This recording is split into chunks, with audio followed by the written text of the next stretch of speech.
de la situation de cette femme. Il y a 2 ans, elle est menacée de perdre sa maison située dans le petit village de Fontaine-les-Riboux, non loin de Dreux, c'est en Eure-et-Loire.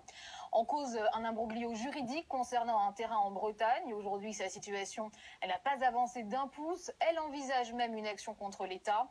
Mélanie Trachler et Gilly. Devant sa maison, la banderole clame sa colère. Dominique Moreau est victime de l'administration.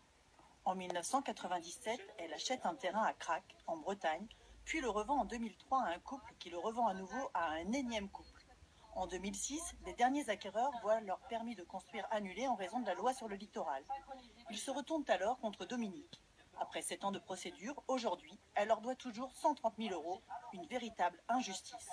La responsabilité des notaires est engagée dans la mesure où un notaire se doit de vérifier via le CRIDON si la loi est respectée avant toute signature. Mais c'est quand même incroyable, nous avons tous eu un acte notarié. Ça a bien été signé chez le notaire, je crois. Comment se fait-il que nous sommes dans cette situation-là aujourd'hui?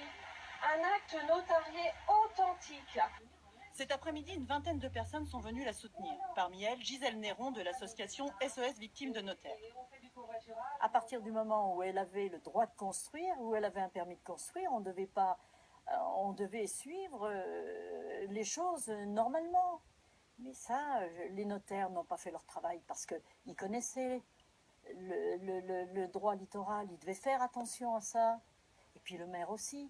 Face à cet imbroglio administratif, Dominique demande réparation. Il lui reste un recours, assigner les notaires en partie civile. Encore une nouvelle procédure. Je vous le disais